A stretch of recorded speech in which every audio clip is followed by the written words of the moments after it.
감사합니다. 이 저녁에도 우리가 주의 말씀 가운데로 모였습니다. 이 시간을 거룩하게 하시고 의로운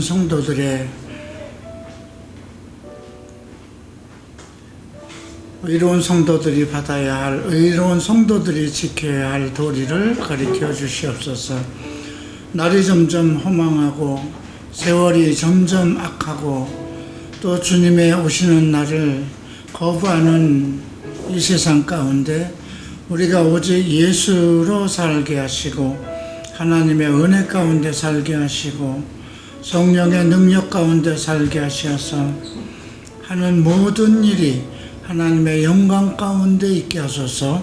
우리의 삶 전체가 살아가는 모든 일이 하나님의 기쁨 되게 하소서. 예수 이름으로 기도합니다.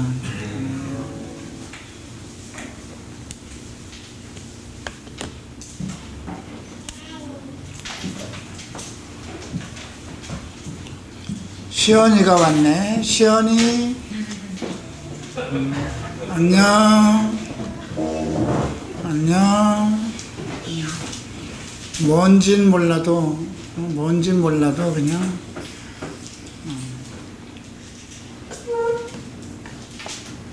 잠언서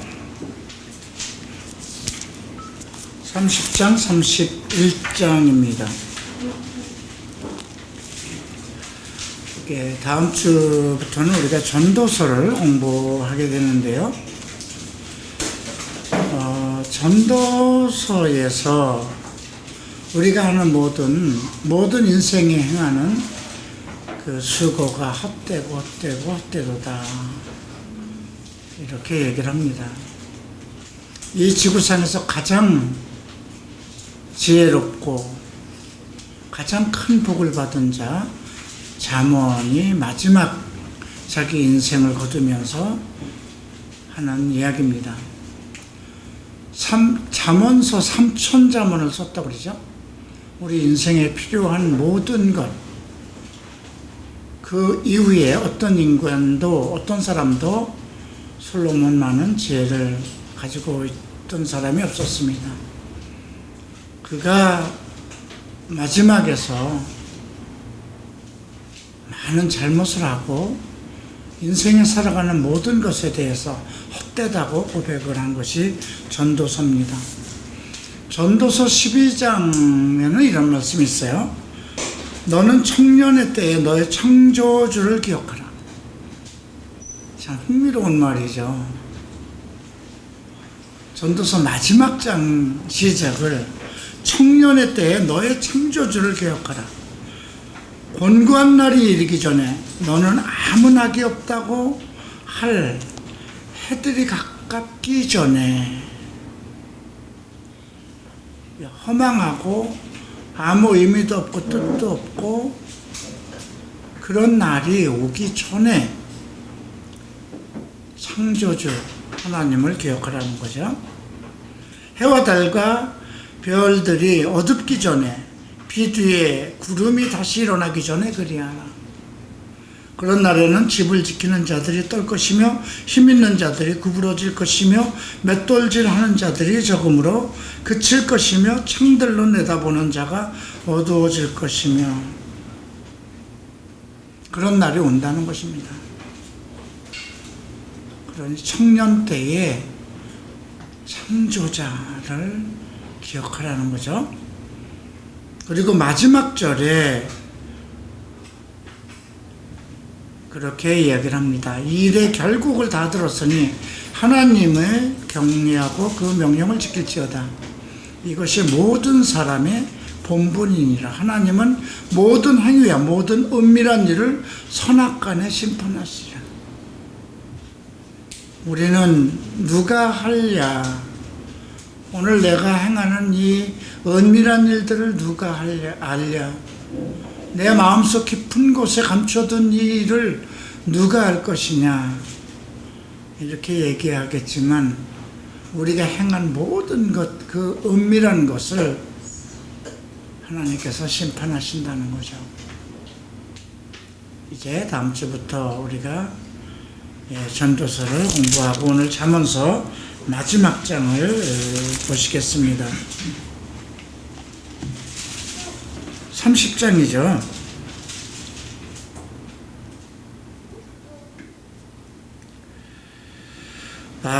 이 30장은 야게의 아들 아굴의 잠언이라고 기록되어 있습니다. 그런데 성경에는 야게도 나오지 않고 아굴도 나오지 않습니다. 그가 이디엘과 우갈에게 이른 것이니라 이렇게 기록되어 있어요. 그런데 흥미로운 것은 이디엘이라는 그 이름은 하나님과 함께 계심이란 뜻이죠. 우리가 마태복음에서 임마누엘, 하나님이 나와 함께 하신다, 그런 뜻이 있습니다. 임마누엘이라는 그런 단어가 있고요. 또 우갈이라는 이름은 전능하신 하나님, 전능자라는 뜻입니다. 그러니까 이디엘과 우갈이라는 이 두 단어를 생각하면 결국 예수 그리스도죠. 전능자. 우리가 예수에 대해서 전능자 그러면 하나님만을 생각합니다. 예, 물론 하나님은 맞습니다. 그 이름 전능자는 하나님이 맞습니다. 그리고 그분의 아들 예수 그리스도, 그분 역시 전능자입니다. 왜? 그분이 하나님이시니까요. 그래서 오늘 이 30장은 결국 그리스도의 지혜, 그리스도를 통해서 우리에게, 그러니까 아구를 통해서 우리에게 전달하는 그리스도의 지혜라고 이렇게 생각하면 되겠습니다. 야게라는 뜻이 수집자라는 그런 의미를 가지고 있다고 그래요. 흥미롭잖아요. 그러니까 그 아버지 때부터 하나님의 말씀에 대해서 다 수집하고 살펴봤겠죠. 그리고 그 아들들을 통해서 전달되는 메시지입니다. 자, 이제 자기 고백부터 시작됩니다. 나는 다른 사람에게 비하면 짐승이라 내게는 사람의 총명이 있지 아니하니라. 자기의 고백입니다. 나는 죄인입니다 하는 것과 똑같죠. 우리가 하나님 앞에 나갈 때 나는 죄인입니다, 나는 다른 사람보다도 더 많은 죄를 지은 사람입니다. 누구의 고백일까요? 사도 바울의 고백이 그렇습니다. 사도 바울은 자기 목회 말년에 디모데서에서 얘기를 합니다. 나는 괴수 중에 괴수다. 많은 사람들이 갈수록 높아지려고 그러고 자기 업적이 많으면 많을수록 자기를 스스로 칭송하고 자기에 대해서 자부심을 갖죠. 그런데 이 아굴이라는 사람은 다른 사람에 비해서 나는 짐승입니다. 우리가 세례 요한이 약대의 털을 입고 석청, 돌에서 바위에서 나는 꿀을 먹고 살았다고 그러죠. 제사장의 아들이에요. 그 아비야 계열이라는 건 다윗 왕 때에 24제사장이 있었는데 8번째 계열에 들어가는 것이 아비야 계열이에요. 상당히 대단한 명문 중, 제사장 중에서도 명문 중에 명문의 아들이에요. 그런데 낙타 털옷을 입고 지냈다는 건 뭐예요? 나는 짐승이로소이다 하는 고백이에요. 그죠?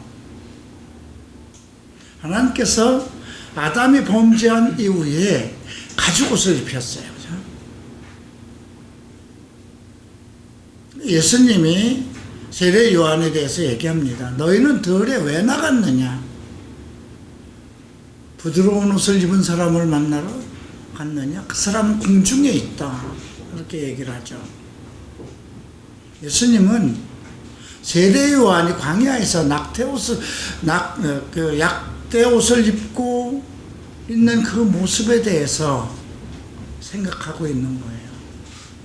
명문집 제사장의 자손임에도 불구하고 아비야 계열이고 사가라라고 하는 아주 자식을 정말 말년에 얻은 귀한 집 아들이고 가만히 있어도 제사장이 될 세례 요한이 자기는 삶으로서 나는 그렇게 위대하고 거룩한 존경받을 만한 사람이 아닙니다.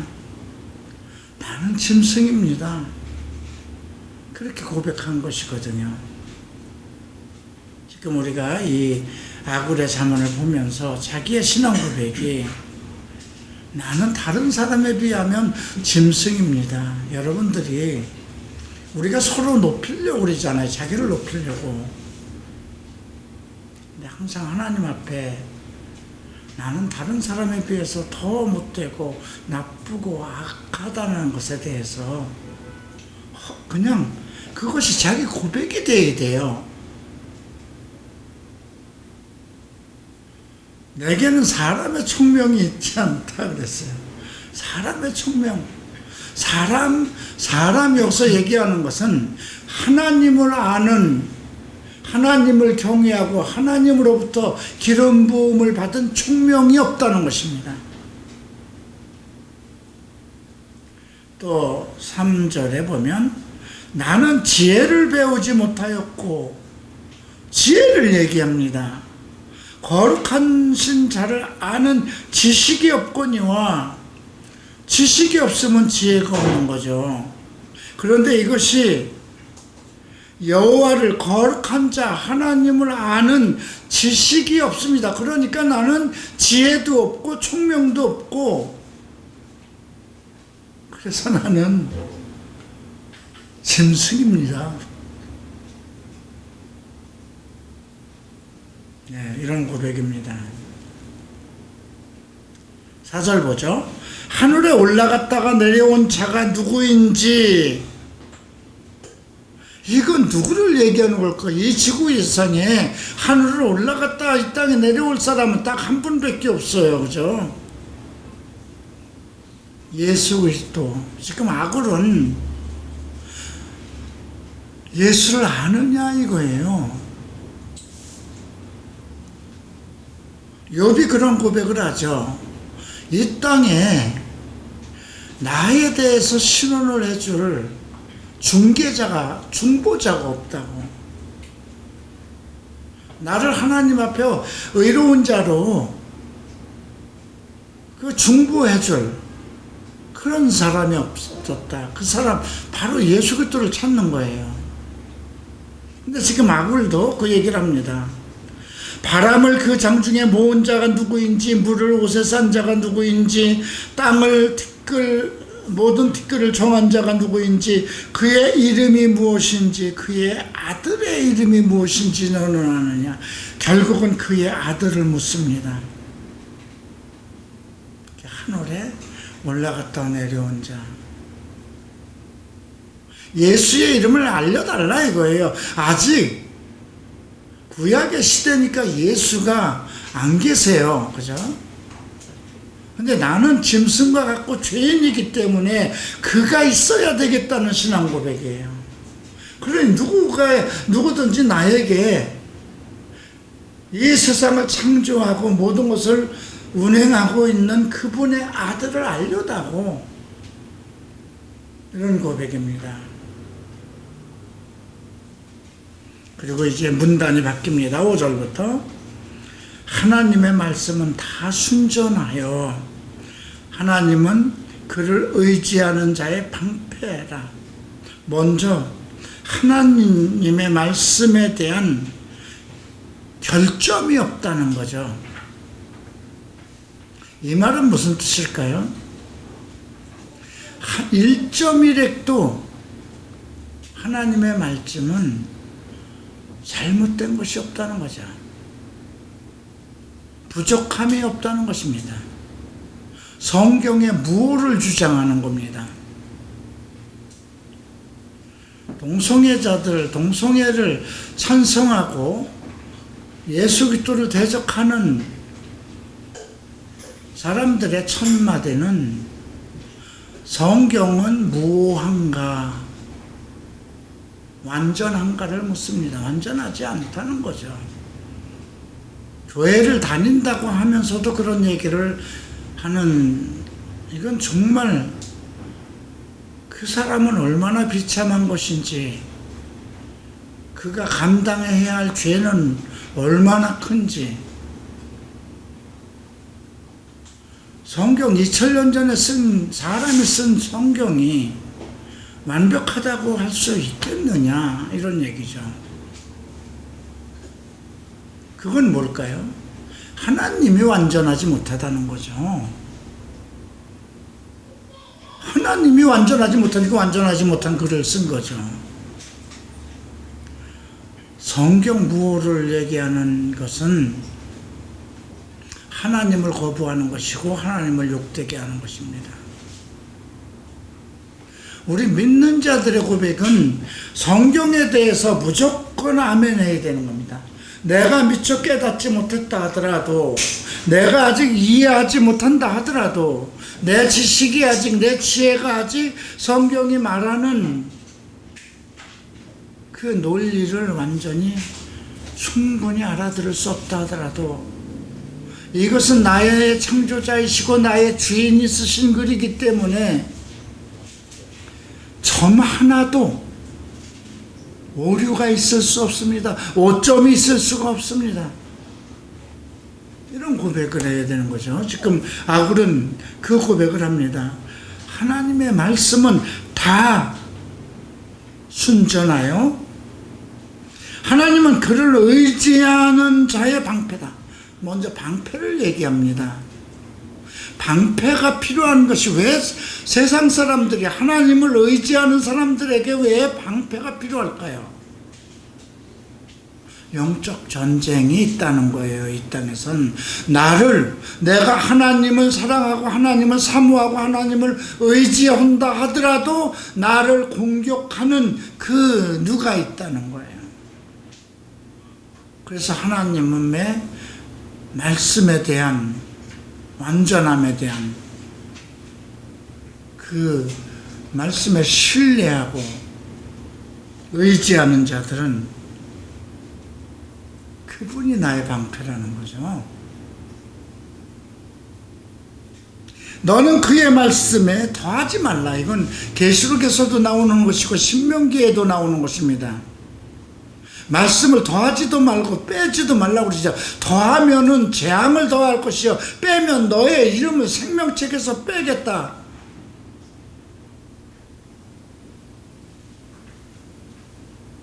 그러니까 이 아굴의 잠언에서는 처음부터 나라는 존재, 짐승입니다. 감히 짐승 같은 존재가 하나님을 아는 지식도 없고 지혜도 없고 총명도 없는 놈이 어떻게 하나님에 대해서 논평을 하겠습니까? 하나님에 대해서, 하나님의 말씀에 대해서 감히 어떻게 얘기하겠습니까? 이런 고백을 하는 겁니다.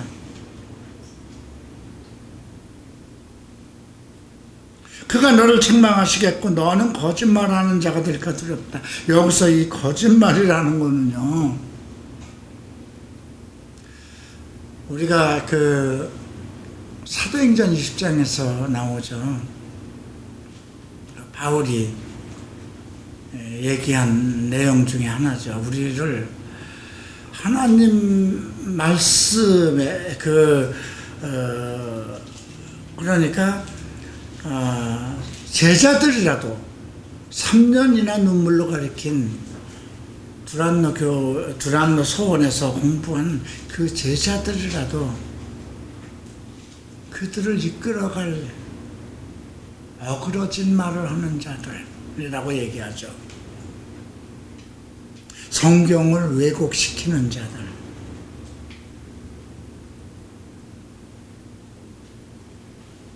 내가 지금 40년을 목회를 하면서 갈수록 느껴지는 것은요, 나의 부족함이에요.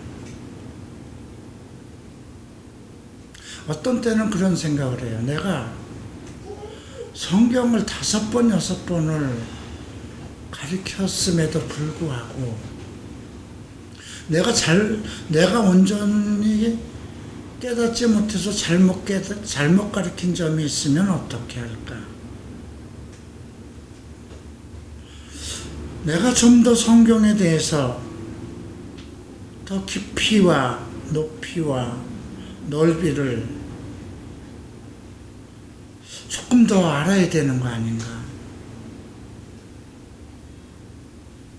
그런 생각이 자꾸 들어요.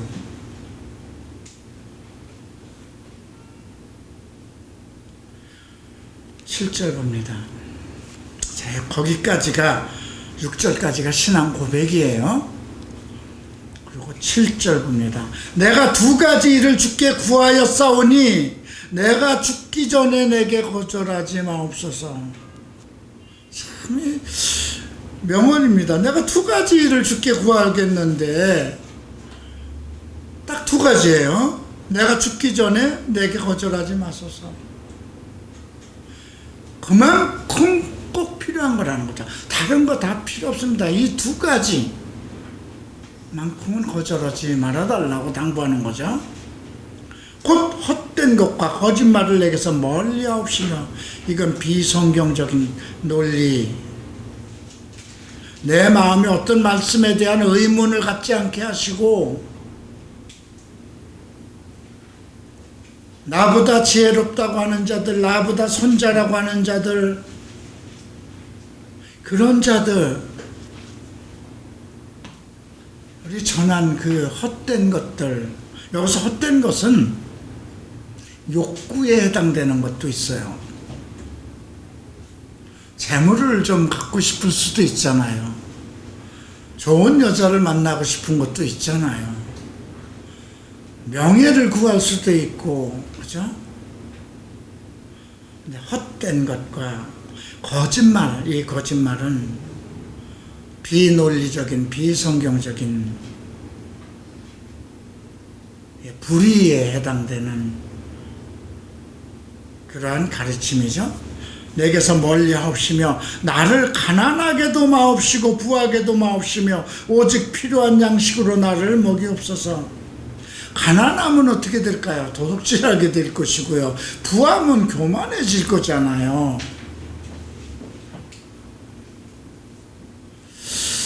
그래서 예수님도 마태복음 산상수훈의 6장 35절 말씀인가요? 너희는 오직 그의 나라와 그의 의를 구하라. 그러면 이방인 너희 사람에게 필요한 모든 것, 먹을 것과 입을 것과 마실 것을 내가 다 줄 것이다. 너희에게 그런 것들이 필요한 것을 하늘에 계신 아버지께서 다 알고 계신다는 거예요.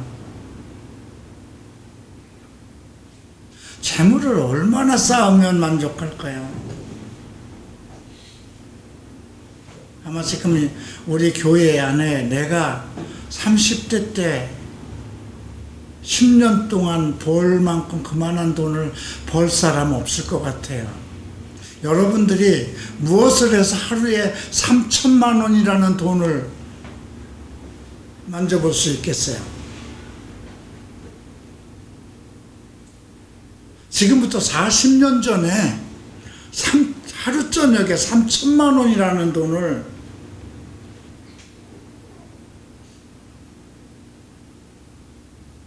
불과 5년 만에 아파트 2채를 어떻게 사겠어요?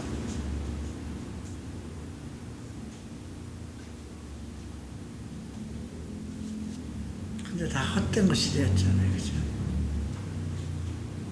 그때는 행복하지가 않았습니다.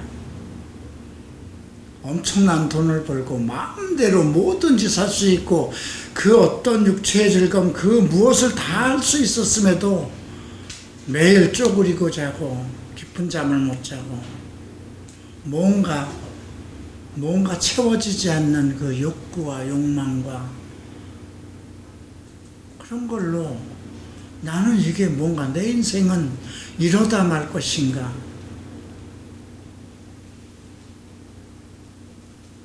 근데 아무것도 없는 지금은 너무 편합니다. 왜? 그분의 것이 내 것인 것을 내가 알기 때문입니다. 내가 원한다면 내가 가당치 않은 것을 원하지는 않을 거예요. 지금 이 70의 나이에 뭘 가당치 않은 것을 내가 뭐 예쁜 아내를 달라고 지금 기도하겠습니까? 우리 동준이 형제가 사는 아크로빌 같은 아파트 하나를 달라고 내가 기도하겠습니까? 어림도 없죠. 그죠? 그냥 레이라는 경차 하나를 타고도 만족해하고 딱 침대 하나 들어갈 그 방에서도 행복합니다. 교회도 마찬가지예요. 내가 지금 이제 나에게 사랑의 교회 많은 것을 주십시오. 나에게도 그 많은 성도들을 가르칠 수 있는 능력이 아직 있으니까 우리 교회를 10배나 크게 하셔서 수백 명의 담임이 되게 해 주십시오. 할 수 있습니다. 근데 그게 그러면 행복할까요? 300명 아니 1000명 그 많은 사람들이 나를 만족시킬까요? 나는 여러분들로 만족합니다. 여러분들을 주일에 보는 걸로 또 이렇게 성경 공부해 보는 걸로 나는 만족하고 여러분들과 함께 밥을 먹고 여러분들과 함께 많은 이야기를 나누고 그것에 너무 행복해요. 충분해요. 더 원하고 싶은 것이 없어요. 나는 내가 지금 무엇을 구한다면 들어주실 것 같아요. 그래서 내가 지금 무엇을 구해야 될 것인가를 생각해요. 이 시점에서 이 나이에서 내가 가장 하나님께 꼭 한 가지를 이제 새롭게 청해야 된다면 그것이 무엇일까? 내 명예와 가는 것도 아니에요. 재물과 가는 것도 아니고 육신의 정욕, 이승의 자랑에 가는 것도 아니에요. 오직 그리스도께서 기뻐할 것은 무엇일까?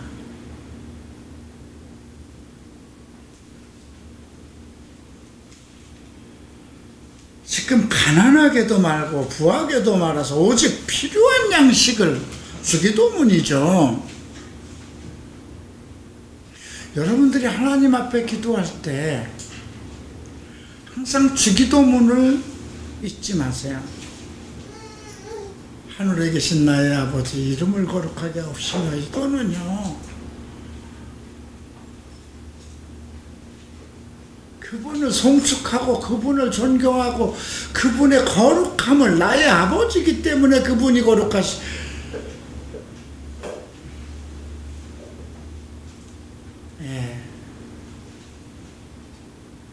그리고 그 모든 것이 이 땅에 이루어지기를 하나님의 계획한 것이 이루어지기를 나의 뜻도 아니고 나의 소망도 아니고 그 다음에 필요한 건 무엇일까요?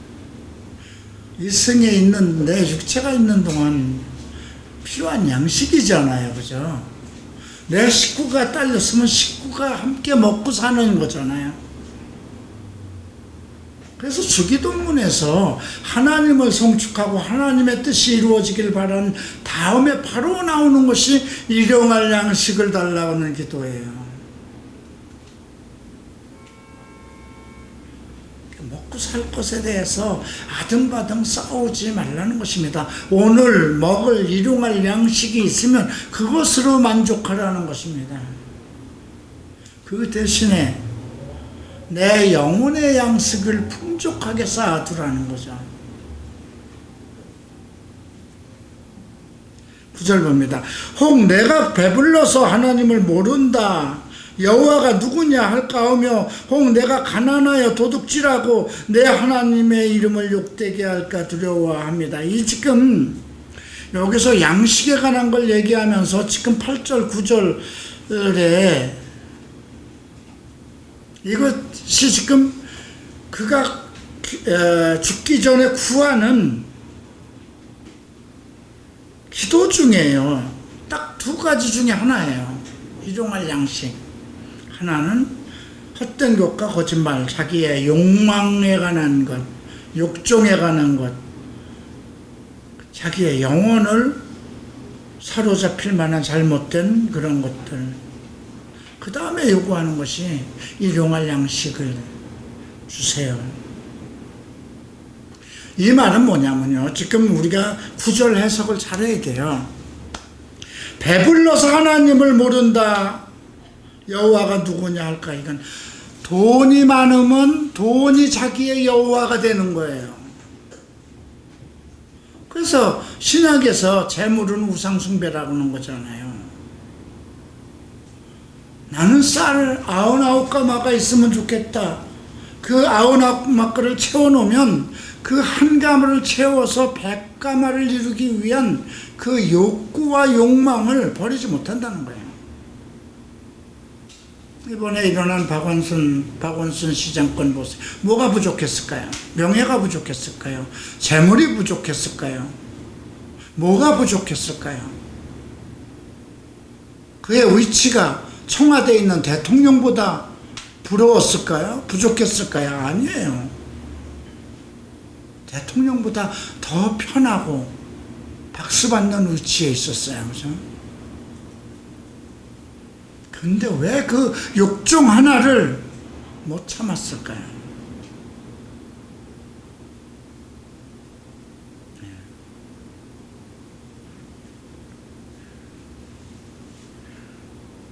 만약에 가난하면 도둑질, 아니 가난하면 먹고 살아야 되는 것이 부족하면 반드시 도둑질하죠. 사기를 치든가, 그죠? 육체가 있기 때문에. 그러면 하나님의 자녀로서 하나님을 욕되게 하는 거잖아요. 근데 이 두 가지 기도라는 걸 생각해야 돼요. 헛된 것과 거짓말을 내게서 멀리하여 주시고, 하나는 내게 일용할 양식을 주세요. 얼마나 겸손한 기도입니까? 얼마나 의로운 사람의 기도일까요? 그 다음 이제 대인관계를 어떻게 살아야 될 것인가, 이 문제죠. 너는 종을 그의 상전에게 비방하지 말라. 그가 너를 저주하겠고 너는 죄책을 당할까 두려우니라. 종을 그 상전에게 비방하면 어떻게 돼요? 그 상전이 그 종을 엄한 벌로 다루겠죠. 그러면 그 종은 자기 주인에게 고발한 그 사람을 평생 원한을 갖겠죠. 평생 저주하죠. 그 저주로 말미암아 죄책을 당할 수밖에 없다는 거예요. 종이 잘못했다 하더라도 그 종을 주인에게 비방했는데, 여기서 보면 상전에게 비방이라고 그랬죠. 중상모략하지 말라는 거예요.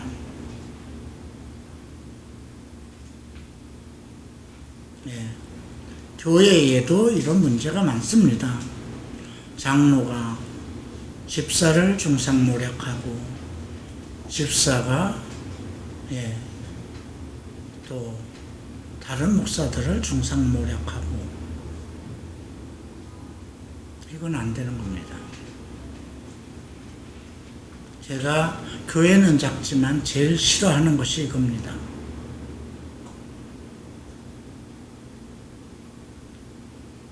저는 작지만 내가 세운 권위에, 내게 주신 권위에 도전하는 거, 이것은 안 되는 거예요. 각 나라의 질서가 있고 각 가정의 질서가 있어요. 이거는 여러분들이 형제가 있으면 여러분 아버지한테 가서 형제를 비방하는 거나 마찬가지거든요. 여기에서 지금 이 아굴의 잠언은 지금 그냥 평상시에 일반적인 성도들을 믿는 자들을 향한 것이 아니에요. 지도자의 삶의 방법에 대해서 얘기하고 있는 거예요.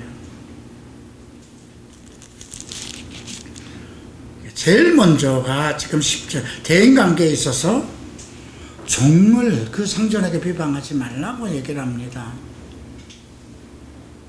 종이라는 존재는 국률함을 받아야 할 처지잖아요. 그죠?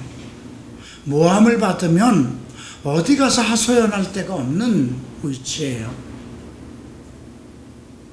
그 다음에 두 번째 나오는 것이 아비를 저주하며 어미를 축복하지 아니하는 자는 아니하는 무리가 있다. 하나님을 믿는 사람들 중에도 아비를 저주하고 어미를 축복하지 않는 자가 있다. 이건 안 된다는 거죠.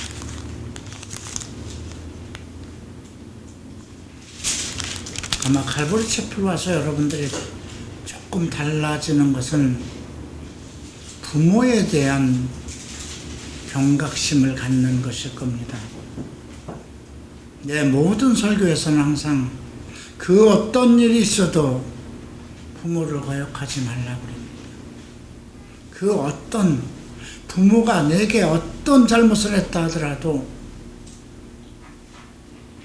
자식은 부모를 거역하고 부모에게 분노하고 하면 안 되는 것입니다. 그래서 바울이 에베소에서도 약속 있는 첫 번째 계명이라는 것입니다. 부모를 공경하는 것. 아비를 저주하는 것 안 됩니다. 서로 여러분들이 당한 일 때문에 여러분의 어머니가 여러분의 아비의 잘못으로 여러분의 아버지의 잘못으로 내 어머니가 당한 고통 때문에 아비를 원망하고 저주한다면 성경 말씀을 거역하는 것입니다. 그런 아비를 통해서 나에게 하나님이 생명을 주셨어요. 그죠? 나는 그 아비에게 감사할 일만 있는 겁니다. 그리고 어미를 축복하라고 그러죠. 왜 그럴까요? 아비하고 어미는 조금 다릅니다. 어미는요, 평생을 자식을 위해서 정말 손과 발과 마음을 거두지 않는 사람입니다. 안지나 서나 오직 자식만 생각하는 게 어미거든요.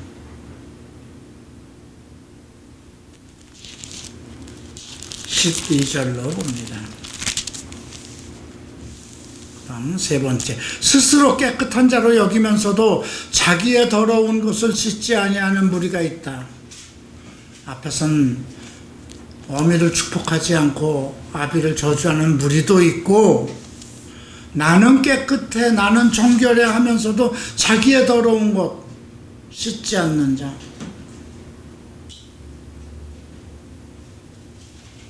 많은 목사들이 자기는 상당히 거룩하고 이로운 것처럼 얘기합니다. 근데 뒤를 돌아보면 너무나 더러운 것들이 많이 보입니다. 눈이 심히 높으며 눈꺼풀이 높이 들린 무리가 있다고 그러죠. 눈이 이건 바라지 않을 것을 바라는 자들. 분수에 맞게 살라고 그러죠. 에베소서에 고린도서에 나옵니다. 예언에 관한 것.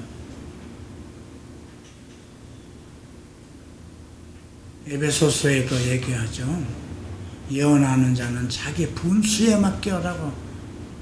성경의 말씀을 가리키는 자는 자기 분수에 맞게 하라는 거예요. 아직 깨닫지도 못하고 아직 완전히 알지도 못하고 내가 아직 그 말씀을 시행해 보지도 않았는데 내가 다 아는 것처럼 내가 그 말씀을 다 행한 것처럼 그렇게 가리키면 눈꺼풀이 높이 들린 자죠. 앞니는 장검 같고 어금니는 군도 같아서 가난한 자를 땅에서 삼키며 궁핍한 자를 사람 중에서 삼키는 무리. 앞니, 이건 사람의 생명, 사람의 삶을 그냥 무자비하게 짓밟는 자들을 얘기합니다. 그러니까 지금 우리가 11절부터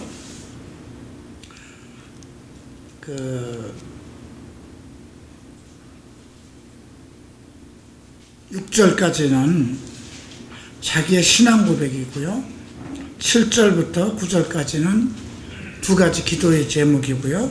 10절은 사회성, 대인관계에서 자기의 위치를 어떤 존재가 될 것인가에 대한 것이죠. 15절 봅니다. 아주 기이한 비유를 하죠. 거머리에게는 두 딸이 있어 다오다오 하느니라. 근데 왜 다오다오가 무슨 말인지 모르겠지만 어쨌든 더 달라는 것 같죠. 족한 줄 알지 못하며 족하다 하지 아니하는 것 선옷이 있나니. 거머리에게는 두 딸이 있는데 계속 더 달라고 한다는 거예요. 무슨 의미일까요? 거머리는 피를 빨아먹는 존재잖아요. 그죠? 생명을 귀히 여기지 않고 남의 피를 빠는 자들은 그 욕심이 끝도 없다는 거예요. 사람을 죽이는 일에 피를 보는 자들은 끝도 없다는 거예요. 거머리처럼 피를 빨아도 그런데 그런 것이 선옷이 있다고 그랬어요. 스월, 지옥이죠. 지옥은 채워지지 않는 겁니다. 아이 배지 못한 태. 이건 아이를 갖고 싶은 욕망을 못 견딘다는 거예요. 그 한나도 보세요. 아이를 갖지 못하니까 정말 술 취한 여인처럼 울며 당신 자기 남편에게도 나로 자식을 갖게 하라. 라헬도 그랬죠. 자식을 얻지 못해서 야곱에게 나로 자식을 낳게 하라. 물로 채울 수 없는 땅. 여기서 땅은 가뭄에 완전히 갈라진 땅을 얘기합니다.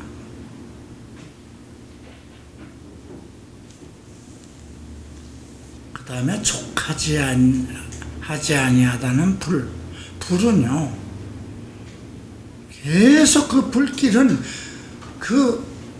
계속 타고 싶은 게 불길이잖아요. 그죠? 지금 뭘 얘기하는 걸까요? 인간의 욕망입니다. 인간의 욕망. 내가 가진 걸로 족하고 나를 세우신 것에 감사하고 내게 먹을 것과 입을 것이 있는 것에 감사하고 17절 아비를 조롱하며 어미 순종하기를 싫어하는 자. 이게 계속 앞에서 11절에 있는 말이 또 나오죠. 어미 순종하기를 싫어하는 자의 눈은 골짜기에 까마귀에 쪼이고 독수리 새끼에게 먹힌다. 독수리는요 가장 높은 데까지 올라갈 수 있는 건데 독수리 새끼에게 먹힌다 그러죠. 피할 곳이 없다는 겁니다.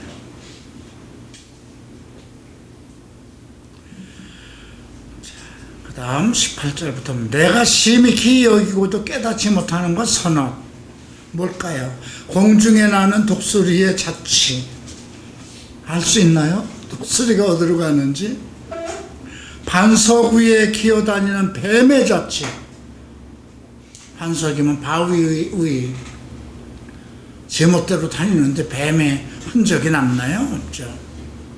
바다로 지나는 배의 자취. 배가 아무리 요란하게 다녀도 그 자취를 알 수가 없죠. 남자가 여자와 함께한 자취. 그 다음 20절에 보면 음료의 자취도 그러하다 그러죠. 그가 먹고 그의 입을 씻은 것 같이 말하기를 내가 악을 행하지 아니하였다 하느니라. 음녀들의 그 자취를. 자, 그래서 이거는 결국 여기서 얘기하는 거는 뭐 공중에 날아다니는 독수리가 나쁘다 이런 것이 아니에요. 그런 것을 알 수 없듯이 음녀는 우리를 유혹하는, 이제 여기서 음료라고 하는 것은 영적인 문제야. 나를 지옥으로 이끌 그런 사람의 흔적이 알 수 없다는 거예요. 그리고 내가 악을 행하지 아니하였다 한다는 거죠. 여러분들의 영혼을 미혹시키는 자들은 항상 여러분들이 복될 것이라고 얘기를 합니다. 잘 될 것이라고 얘기를 합니다. 그러니까 신천지가 생기는 것이고 여호와의 증인으로 빠지는 것이고 그렇잖아요. 지금 입을 씻음과 같이 얘기하듯이 내가 악을 행하지 않다. 너한테 선한 말만 하는 거야. 너를 위해서. 여러분들의 영혼을 사로잡히는 자들, 그 얼굴이 어떻다 하든지 그의 정체를 잘 봐야 된다는 거죠. 21절 세상을 진동시키며 세상이 견딜 수 없게 하는 거예요. 이건 참 흥미롭죠. 세상을 진동시키고 세상으로 견딜 수 없게 하는 것. 종이 임금된 것.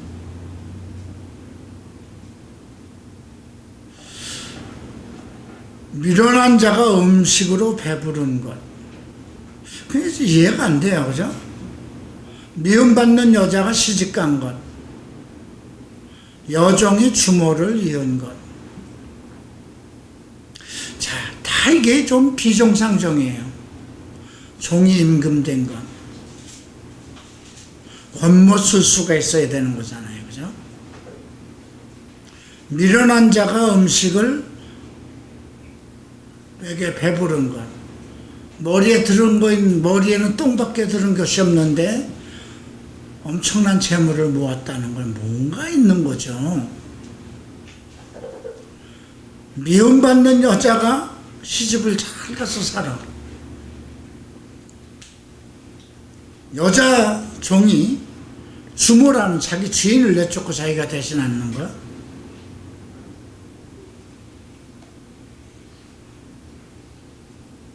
이 이야기도 우리가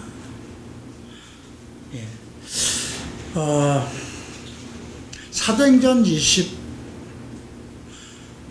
3장에 나오는 건데 벨릭스가 나옵니다. 벨릭스 총독. 노예로 있었어요. 근데 그의 형이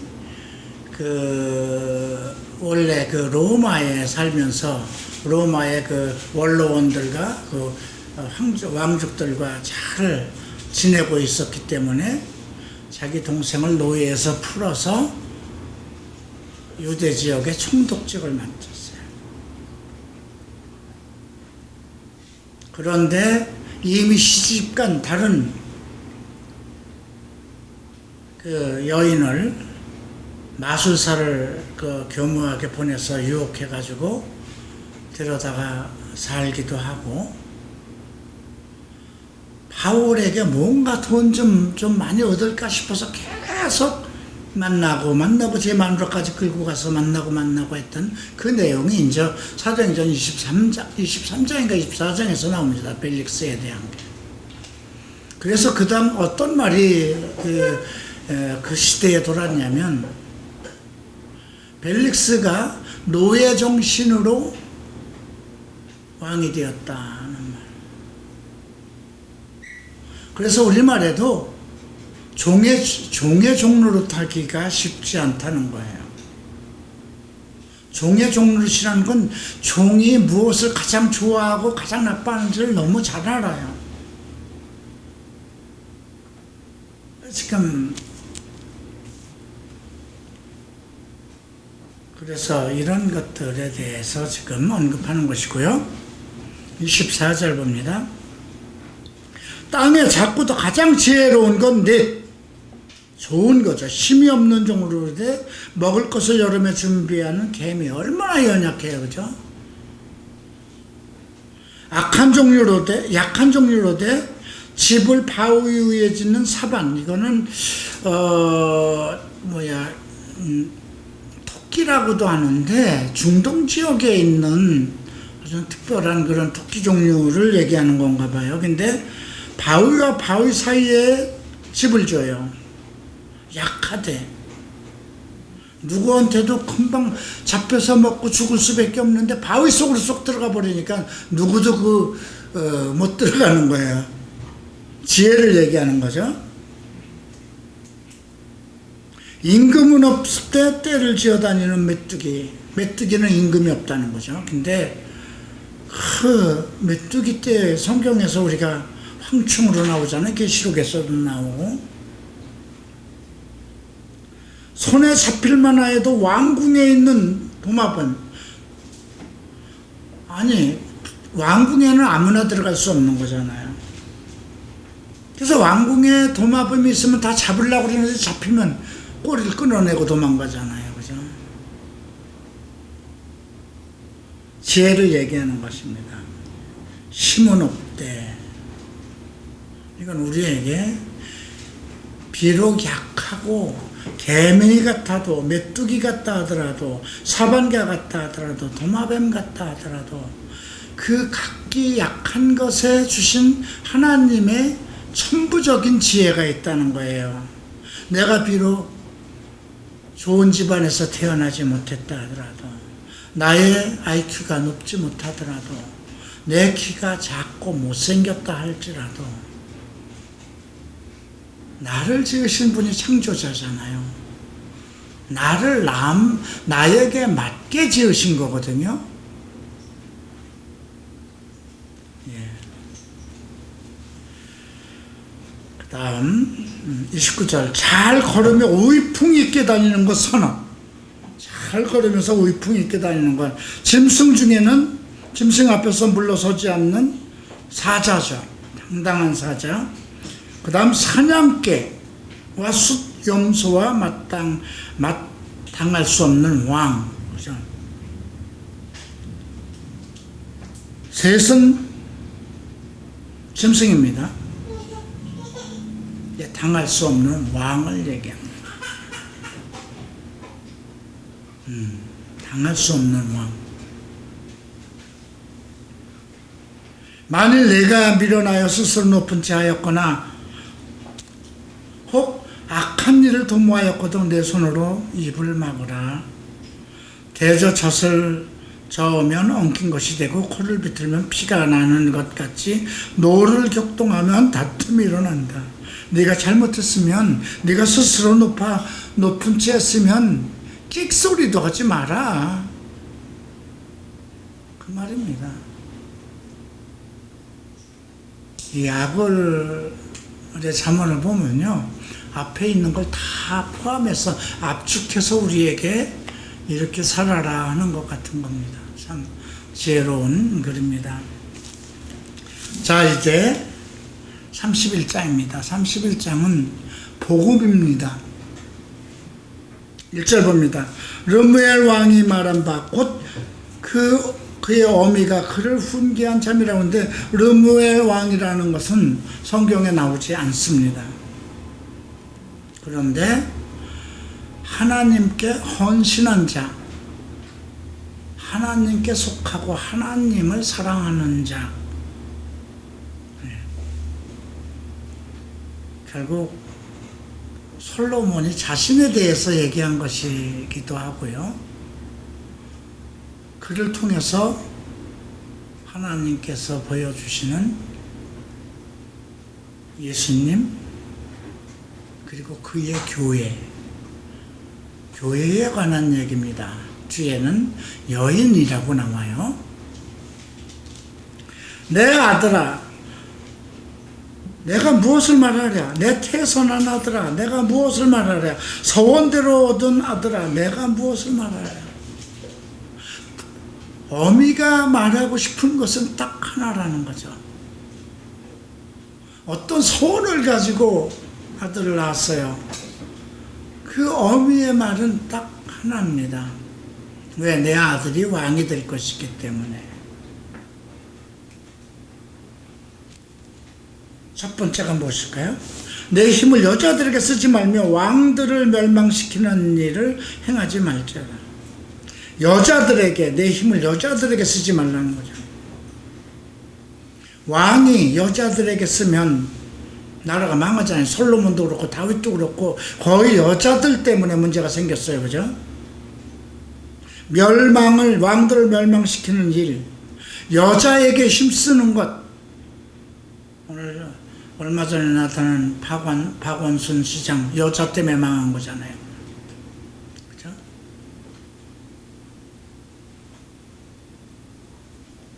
르무에라, 두 번째는 포도주, 술이에요. 첫 번째는 여자고 두 번째는 술입니다. 르무에라, 포도주 마시는 것이 왕들에게는 마땅하지 아니하고 왕들을 마땅하지 아니하고, 계속해서 마땅하지 아니한다, 마땅하지 아니하다, 두 번을 거듭해서 얘기했어요. 독주를 찾는 것이 주관자들에게 마땅하지 않아. 독주란 아주 독한 술을 얘기하죠. 이건 뭘까요? 나를 마비시키는 것, 내 영혼과 내 육체를 마비시키는 것. 그것이 어떤 사람은 도박일 수 있고요, 어떤 사람에겐 동성애가 될 수 있고요, 어떤 사람은 알코올이 될 수 있고요, 포로나가 될 수 있고요. 그죠? 술을 마시다가 법을 잊어버리고 모든 공고한 자들의 송사를 굽게 할까 두렵다. 자기 좋아하는 것에 마비가 돼서 술을 좋아하다 보면 그 술이 자기를 마비시킵니다.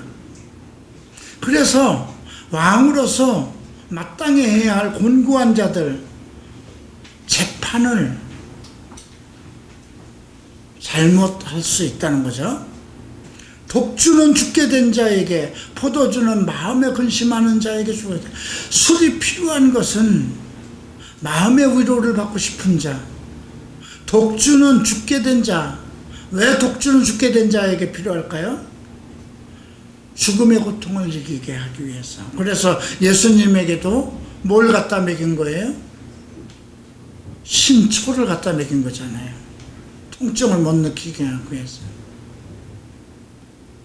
그는 마시고자 자기의 빈궁한 것을 잊어버리겠고 다시 자기 고통을 기억지 아니하리라. 그죠? 술은 그렇게 고통받는 자나 위로받는 자들에게 그 세상의 고통과 아픔을 잊게 하기 위해서 필요한 것이지 왕이 즐기자고 먹는 것이 아니라는 거죠. 너는 말 못하는 자와 모든 고독한 자의 송사를 위하여 입을 열지어다. 왕을 세운 것은 말 못하는 자와 고독한 자, 입이 있어도 말 못하는 자들이 있을 거잖아요. 너무 억울해도. 그죠? 고독한 자, 자기를 도와줄 사람이 아무도 없는 자를 위해서 필요한 거잖아요. 그죠? 이건 목사들을 향한 말입니다. 목사는 세상에 취하지 말고, 여자에 취하지 말고,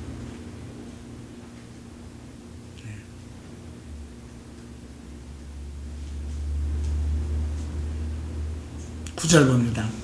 너는 입을 열어 공의로 재판하고, 어떤 것을 판단할 때 너의 의로움으로 하지 말고 하나님의 공의에 따라서 하라는 거죠. 곤고한 자와 궁핍한 자를 신원할지어다. 교회는 있는 자를 위해서 있는 것이 아니라는 겁니다. 그죠? 그리스도는 버려진 사람들, 이방인들을 위해서 오셨잖아요. 그죠? 길 잃어버린 이스라엘 양들을 찾아가라 그랬어요. 사도들에게. 예루살렘에서 정말 북치고 장구치고 엄청난 권세를 부리는 자들에게 복음을 전하라 소리가 아니라 길 잃어버린 자. 왜 길을 잃어버렸을까요? 하나님의 말씀을 듣지 못하니까, 목자가 없으니까, 말씀을 가리키는 목자가 없으니까 하나님의 백성들이 전부 다 갈 곳을 잃어버리는 거죠. 그래서 이 잠언서 31장은 목사들에게 하는 얘기예요.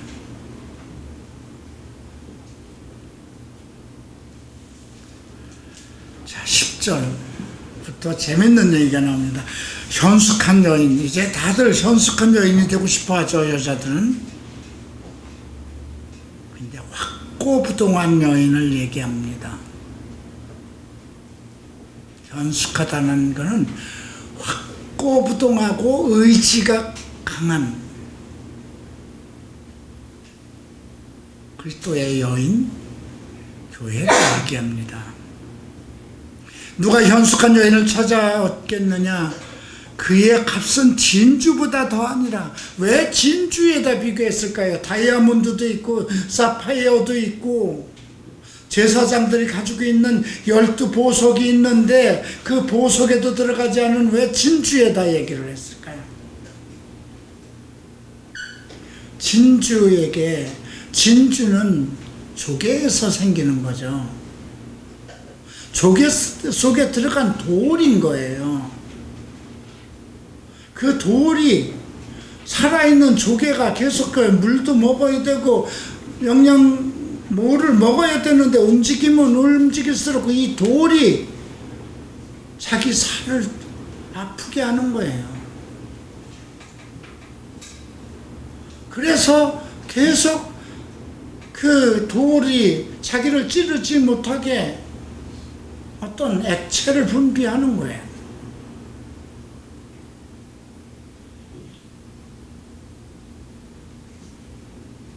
만약에 아주 선하고 착한 사람 10명하고 사는 거하고 술 먹고 노름질하고 성에 빠져 있고 동성애에 빠져 있는 10명하고 사는 거하고 어느 것이 편할 것 같을까요?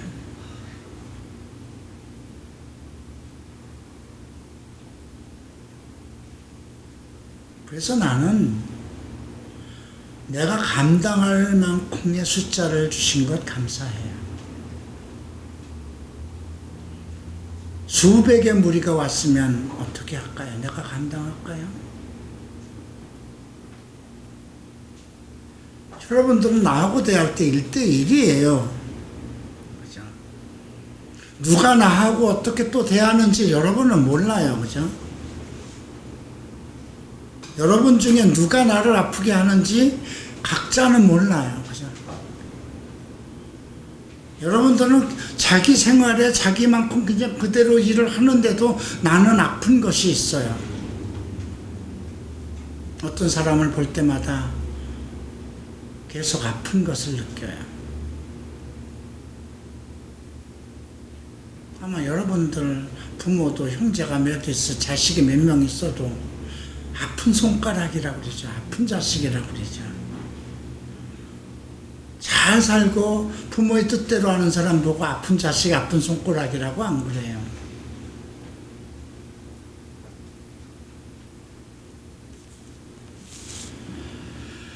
그래서 그의 값은 진주보다 더하다고 그러죠. 모든 아픔과 고통을 참아낸 사람이 현숙한 여인. 이 말은 뭐예요? 산전수전 다 겪은 여인을 얘기해요. 아브라함의 아들 이삭이 있습니다. 곱게 자라고 바르게 자라고 아버지의 좋은 점을 그대로 상속받았어요. 그래서 이삭의 이야기는 몇 장 안 돼요, 성경에. 근데 이삭의 아들 야곱을 보세요. 날 때부터 가슴 아픈 아들이에요. 그죠? 차라리 에서가 보암직도 하고 사람 굿을 할 만해요. 야곱은 처음부터 쫌팽이 같고 거짓말이 능성하고 눈속임이 능란하고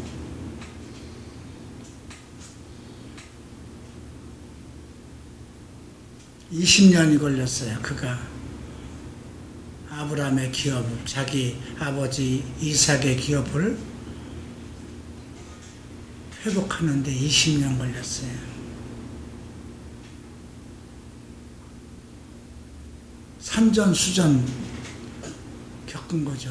이삭은 그렇게 안 살았어요. 모든 것을 다 받았잖아요. 이스마엘과도 나눠받지도 않았어요. 그죠? 이스마엘 내보내라고 그러고 모든 아브라함이 얻은 것을 다 그 아들 이삭에게 주었잖아요. 다 그런 아들이, 부모는 다 이삭과 같이 그런 착하고 이쁘고 그런 아들을 원하죠. 누가 야곱 같은 아들을 원하겠어요. 그러나 그 야곱이 하나님의 기업을 물려받을 자라면 어떡하겠어요. 이삭은 두 아들을 낳았어요. 두 아들 가지고도 아팠어요. 그죠?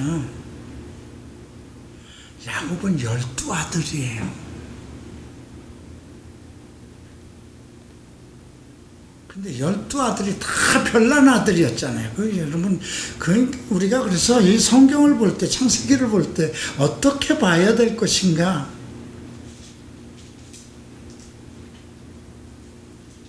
구약을 읽을 때는 지금 이 메시지가 우리에게 무엇을 전해주는가를 그렇게 생각해야 돼요.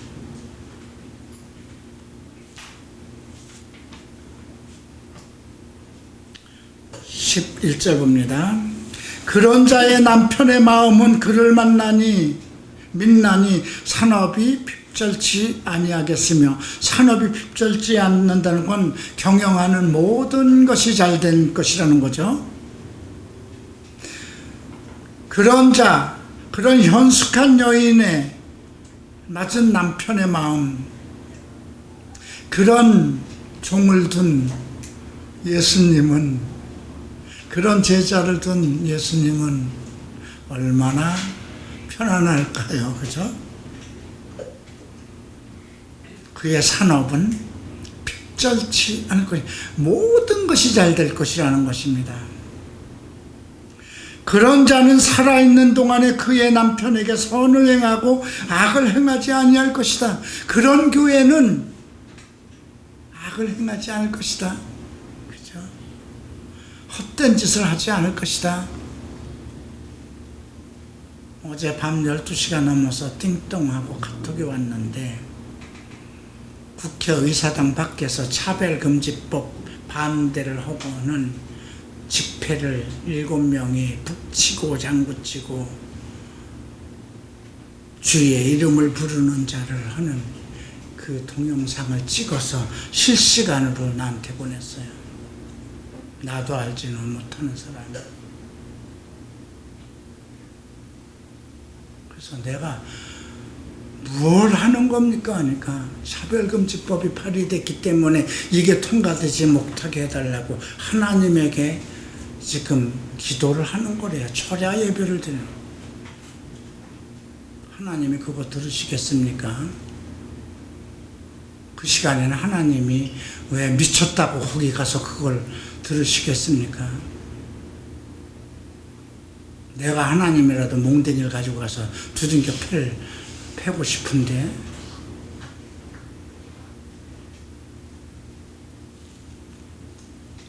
그런 교회를, 그런 성도를 가지고 있는 목사는 얼마나 속이 터질 것이고, 그런 교회를 보는 예수님은 어떨까요?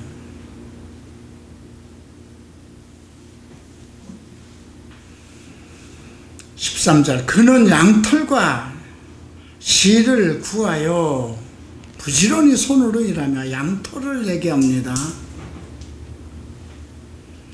상인의 배와 같아서 먼 데서 양식을 가져오며 무역을 한다는 거잖아요. 그죠?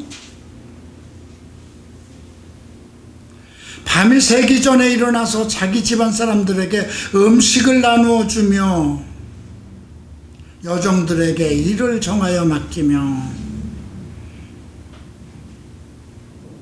사역자들에게 각자의 할 일을 맡기고 집안 사람들에게 먹을 것을 준비하고, 그죠?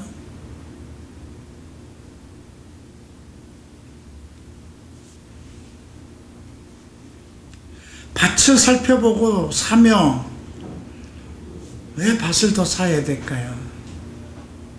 우리가 마태복음에도 보화를 할 때 밭째 샀다 그러죠? 감추어 놓고 보화를. 자기 손으로 번 것을 가지고 포도원을 일구면, 그죠? 자기 손으로 번 것. 남에게 동냥질 안 한다는 거죠. 힘있게 허리를 묶으며, 에베소서는 우리에게 하나님의 전신갑주를 얘기하면서 진리로 허리를 묶으라고 그러죠. 자기의 팔을 강하게 하며 더 일할 수 있도록 하는 거죠. 자기의 장사가 잘 되는 줄을 깨닫고 밤에 등불을 끄지 아니하며 장사가 잘 되는 것.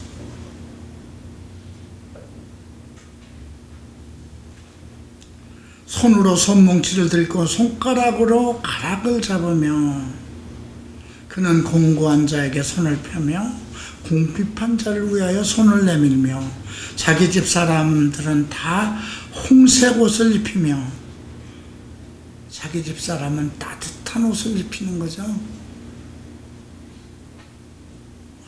어떤 성경학자는 예수 그리스도의 피를 입힌다 그런 얘기를 하는데, 뭐 그렇게까지 갈 건 없어요.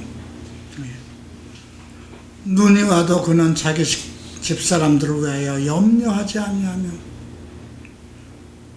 겨울이 와도 눈이 와도 환란이 닥쳐도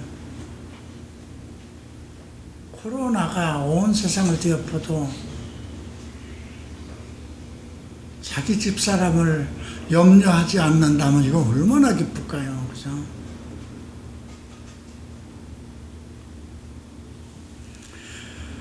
그는 자기를 위하여 아름다운 이불을 지으며, 자기를 위해서 아름다운 이불을 지으며 세마포에 자색 옷을 입으며, 세마포는 신부가 입는 거죠.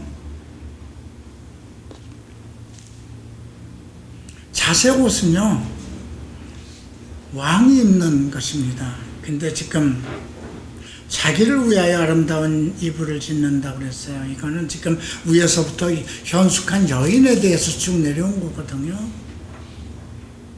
이제 이 이야기는 뭐냐면, 자기를 위해서 아름다운 이불을 짓는 것, 잘 곳을 편하게 잠잘 준비를 하고 있다는 거고요. 세마포에 자색 옷을 입으며 최고의 위치에 도달하는 거죠. 누구 앞에 가는 겁니까? 이제 예수님을 만난 겁니다. 그게 이제 23절에서 그의 남편은 그 땅의 장로들과 함께 성문에 앉으며 남자들의 인정을 받으며 그는 배로 옷을 지어 팔며 띠를 만들어 상인에게 맡기며. 근데 여기서 보면 그는 왜 배로 옷을 지어서 팔을까요? 위에서 이 여인은 지금 홍색 옷을 입고 아름다운 이불을 짓고 세마포로 자색 옷을 입었는데,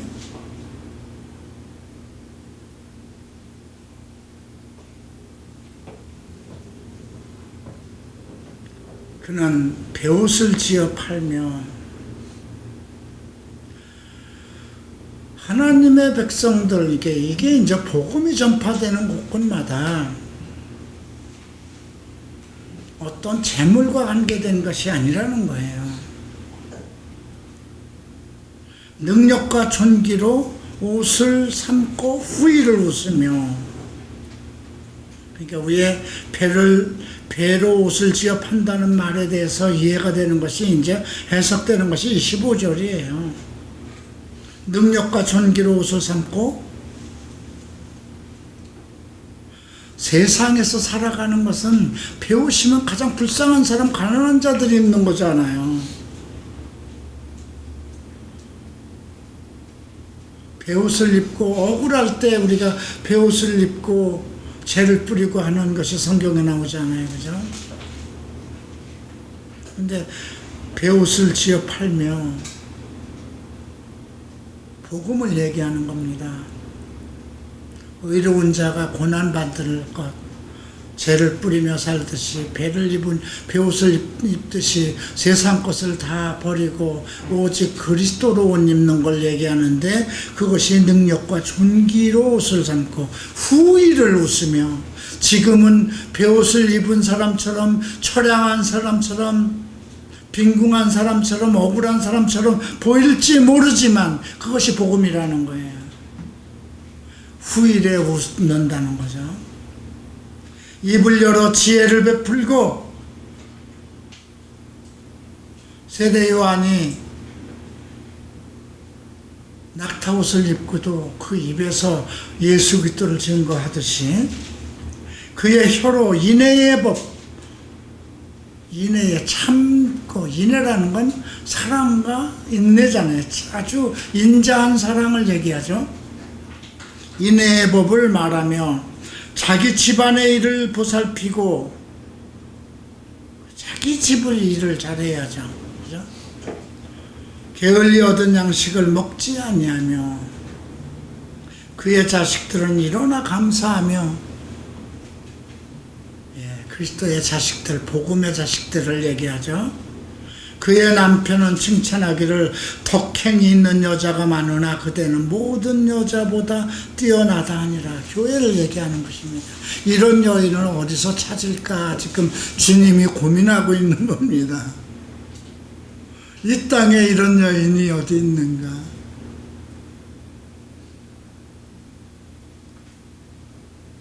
고운 것도 거짓되고, 아름다운 것도 헛되나 오직 여호와를 경외하는 여자는 칭찬을 받고. 교회죠. 그죠? 세상에 아름다운 것을 탐하겠죠, 교회가. 우리가 언제 헐어질지 모르는, 언제 이 재건축이 될지 모르는 이 노년도는 한복판, 이 정말 작은 건물에 와서 우리가 부족한 것이 있었나요?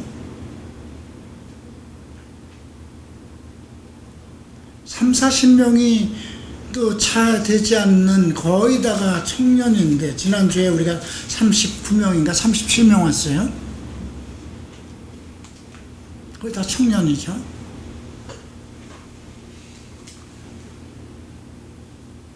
그 정도의 교회를 위해서 우리가 3층 전체를 쓰고 2층 반을 쓸 만한 그런 경제적인 여유 없어요. 여러분, 개척교회 가서 한 3, 40명 되는 교회가 어느 정도인가?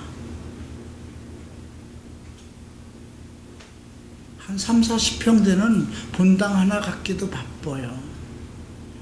그들이 청년이라고 그랬을 때.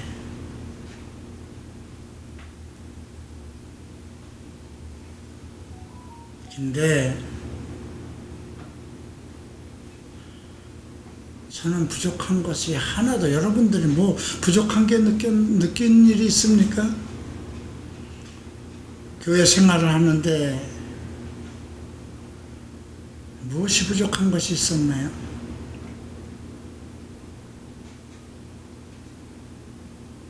고운 것도 거짓되고 아름다운 것도 거짓되나 오직 여호와를 경외해야 하는 여자는 칭찬을 받을 것이라.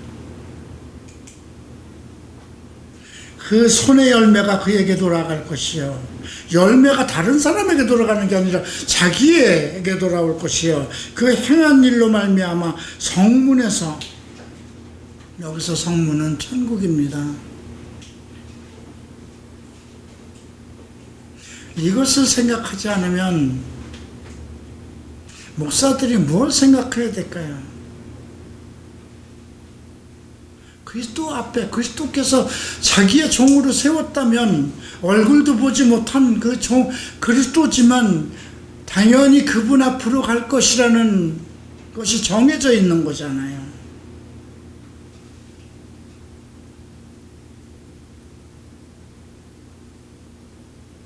이런 내용들이 참 성경에 기록되어 있다는 것, 나에겐 상당한 위로가 되는 말씀입니다. 아마 전에 올라온 잠언서가 있을 거예요. 31장. 거의 비슷한 내용이라 할지라도 지금 오늘 내게 있어서 이 잠언서는 31장은 크게 위로가 되고 믿음의 확신을 주고, 더 마지막 날까지 내가 할 일이 무엇인가, 오직 감사와 찬송과 영광뿐이구나 하는 생각이 듭니다. 자, 이렇게 잠언서 31장 마치겠습니다. 다음 주부터는 전도서를 하겠습니다. 읽어오시기 바라고요. 기도합니다. 존귀하신 주님, 잠언서를 다 보았습니다. 우리를 향하여서 주신 이 말씀이 주야로 우리를 깨우치고, 또 내가 잘못할 때마다 다시 기억하게 하시고, 내가 외롭고 괴로울 때마다 위로받게 하시고, 내게 지혜와 총명이 필요할 때마다 내 귀에 다시 들려주시옵소서. 내가 말할 때에 잠언서처럼 얘기하고, 내가 주를 높일 때에 잠언처럼 하게 하소서. 예수 그리스도 이름으로 기도합니다.